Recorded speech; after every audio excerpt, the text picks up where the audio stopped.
Hey, so if you haven't checked out my first video, which was an unboxing video, go back and watch that first. It'll make it a little bit more sense as to what I'm getting ready to do. But it's 3 different size bags. I don't know, I have not pulled them all out, but this one is pretty large. I'm going to show you, this is the fluffiest, biggest blanket I could find. So I'm going to put this blanket into here, and then I'm going to use a little pump right here. You do have a little cap.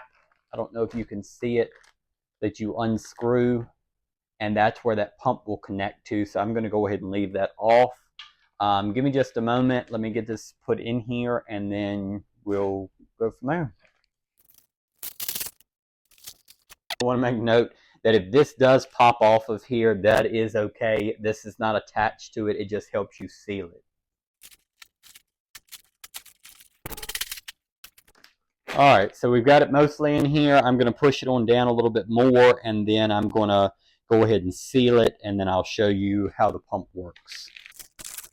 So just get it lined up pretty much like this. This is where this little piece comes into handy. So you pop it down on here, and then you slide it across, and that will help you seal the bag. It's almost like you're using the little zip bags for like sandwiches and things.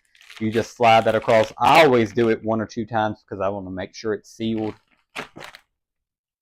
So the pump, I made a mistake in my first video when I was unboxing it. It is not rechargeable. It makes you think it is because it's got this little piece that you plug in, and then you plug it into the wall. This pops out of this little groove, and then don't forget you do have the little cap, wherever I put it, that you unscrew off of here. You have this little button right here.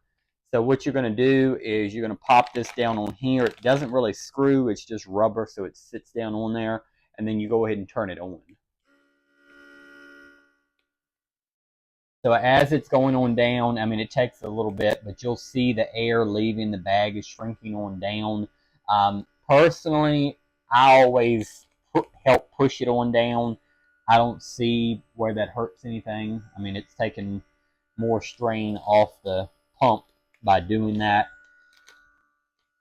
I mean, you don't have to do that. You can just let it sit here. I'm going to fast forward the video, and you'll see the change in the video.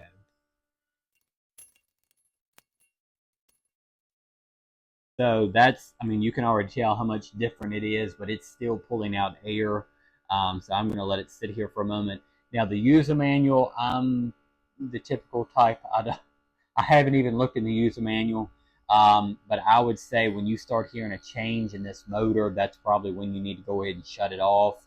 And of course, when you stop seeing it pull out any more air as well.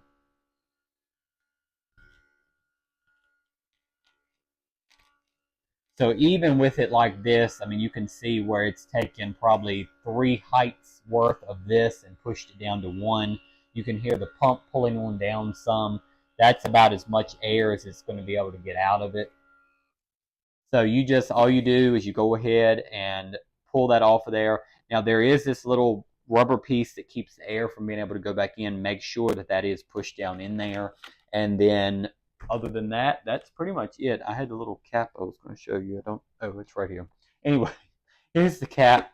Just screw it back on, and then the last thing is when you're ready to undo it, you just open it back up. And of course, depending on how long it's been in here, you need to open it up and air it out and let it regain some volume to it, especially if you're doing pillows.